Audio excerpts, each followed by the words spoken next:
poisson, du plancton, mais je ne les trouve pas. Ils ont dû migrer à cause du réchauffement climatique. Mais qu'est-ce que c'est le plancton? Et pourquoi le réchauffement climatique déplace le plancton? Attends, je vais me changer et je t'explique. Je vais t'appeler une spécialiste qui va t'en dire plus sur le plancton. Là. Le Paula, Cassandre a des interrogations sur le plancton. Tu peux lui expliquer ce que c'est? Salut Mathéo, bien sûr. Le plancton est généralement microscopique, même s'il en existe de grande taille, comme la méduse. Plus de 95% du poids du vivant dans l'océan est en partie constitué de plancton. Il existe deux types de plancton, le phytoplancton qui produit de l'oxygène et du glucide grâce à la photosynthèse, et le zooplancton qui lui va le manger, et ensuite va être mangé par les grands animaux aquatiques.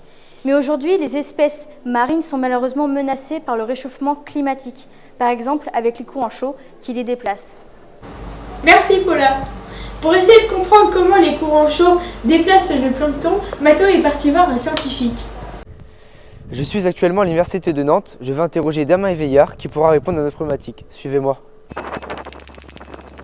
Je m'appelle Damien Éveillard, je suis professeur en informatique à Nantes Université et chercheur au laboratoire des sciences du numérique à Nantes. Donc, on m'a observé que certains courants vont avoir tendance à s'accélérer de par le changement des gradients, parce que c'est ce qui se passe, et il y a d'autres courants qui vont avoir tendance peut-être à ralentir. En fait, c'est un courant qui est motivé par un moteur. Tout à l'heure, je parlais de dissipation, et donc finalement, c'est la différence de température entre le pôle nord et l'équateur qui fait qu'on a ce moteur qui se met en marche. Finalement, si on réchauffe les choses, si tout se réchauffe, le moteur il est moins fort. Donc on a un ralentissement de ces courants-là. Effectivement, un réel impact sur la variation de la courantométrie, comme on dit. Cela va impacter le plancton. Alors ça va surtout impacter le déplacement du plancton, parce que par définition, on a un tapis roulant qui va marcher différemment. Donc en fait, le tapis roulant en marchant moins vite ou plus vite, on va avoir le plancton qui va être plus ou moins stressé. Ça, c'est une réalité. Maintenant, on va expérimenter tout ça. On va modéliser l'expérience qui permettra de comprendre comment les changements climatiques modifient les courants. Le courant d'eau chaude est représenté en rouge et le courant froid est en bleu. Les deux liquides vont dans deux récipients différents reliés par deux tubes pour montrer le mouvement de l'eau et des courants. On remarque lors de l'expérience que l'eau chaude remonte à la surface tandis que l'eau bleue reste au fond, car l'eau chaude est moins dense et plus légère que l'eau froide. Cette circulation de l'eau est appelée convection. C'est le même phénomène qui se produit dans les mers et océans.